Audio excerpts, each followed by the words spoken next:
Okay, so about 4 years ago, we kicked off a really cool experiment.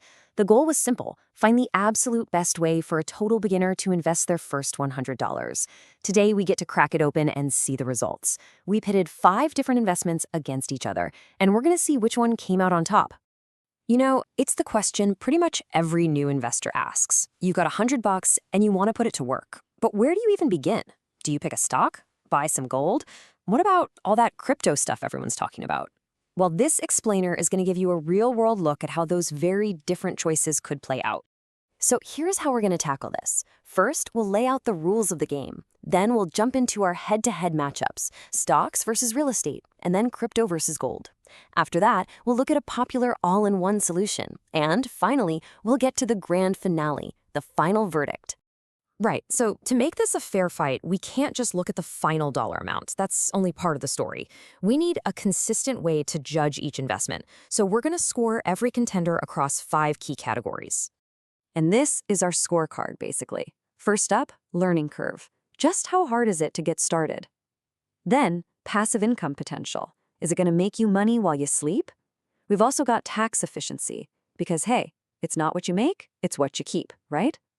And of course, a big one, risk level. What's your chance of actually losing money? And finally, the main event, the 4-year results. Okay, round 1. Let's get right into it. In one corner, we have the classic approach, buying a tiny piece of an individual company. And in the other corner, a way to get into the property game without buying a whole building, the Real Estate Investment Trust, or REIT. So when you put them side by side, you can see a pretty big difference right away.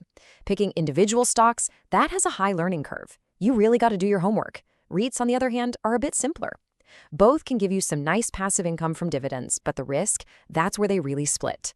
A single stock is high risk. A REIT, which is spread across lots of properties, is more of a medium risk. And believe me, that high risk is not a joke. To make the stock pick for this experiment totally random, a dart was literally thrown at a board of 20 different companies. The choice was left completely to chance, which, let's be honest, is a perfect way to show the kind of gamble you're taking when you put all your eggs in one basket. And the dart landed on, wait for it, Samsung. Oof, over 4 years, that $100 investment, even with a few little dividends, lost almost a third of its value. It's a pretty brutal reminder that for every stock that shoots for the moon, plenty of others fall back to earth. So what about the other guy, the REIT? Well, these are designed to be way less volatile. They bundle together properties, think office buildings, shopping malls, collect rent, and then they're legally required to pay out most of those profits to investors. The whole point is steady, predictable income. And yeah, the result is, well, it's exactly what REITs are supposed to do. The value of the fund itself actually went down a tiny bit, but the dividends it paid out over those 4 years were enough to push the whole thing into the green. It wasn't a home run, but it was a profit. Slow and steady wins this round, at least. All right, now for the main event, a real clash of the titans. We've got the new kid on the block, the flashy, digital, and super volatile world of crypto versus one of the oldest, most trusted ways to store your wealth on the entire planet, good old-fashioned gold. I mean, just look at the contrast here. It's night and day. For this experiment, we went with the king, Bitcoin. It's got a bit of a learning curve, and the risk is, well, it's very high.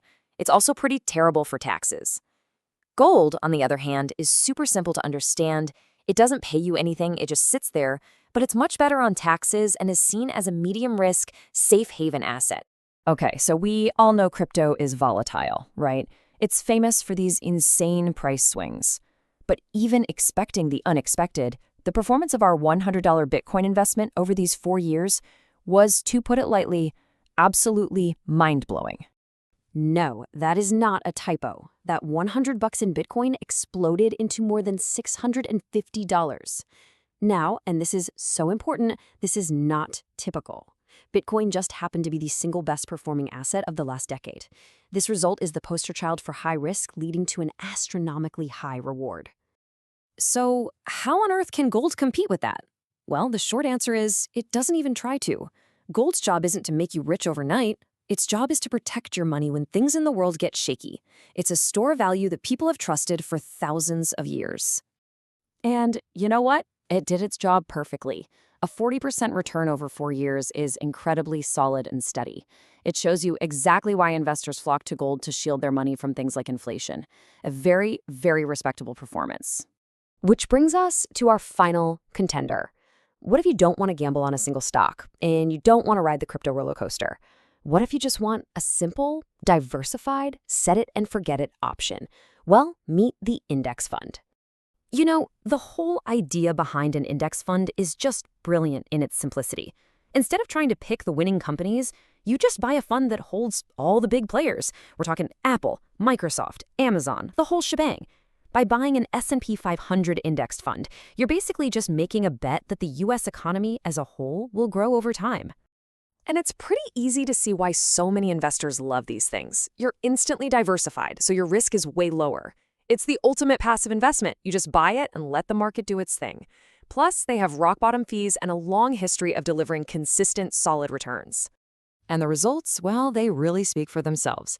Our $100 in the S&P 500 index fund grew to almost $180. That's a fantastic return of nearly 80%, and it just shows the power of trusting the overall market for the long haul. All right, the experiment is officially over. We've seen 5 investments, 5 strategies, and 5 very, very different results.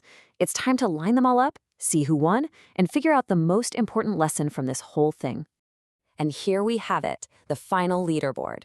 No surprise, crypto was the undisputed champ of returns, but it also came with that very high risk warning. The S&P 500 index fund took a strong second place with low risk. Gold and REITs gave us decent positive returns with medium risk, and our poor, unlucky stock pick, well, it came in last. You can see the relationship so clearly here. Risk and reward go hand in hand. But honestly, picking the number one winner isn't even the most important takeaway here. There's a much bigger lesson. Whether your $100 turned into $67 or $650, the single most powerful force in this entire experiment was time. It's that magic of compounding. Even tiny amounts of money can grow into something huge, but only if you give them enough time. So now that you've seen the risks and the rewards all laid out, the real question isn't which one of these is the best. The question is, which one is right for you? Your journey starts right now. So, what's your first move going to be?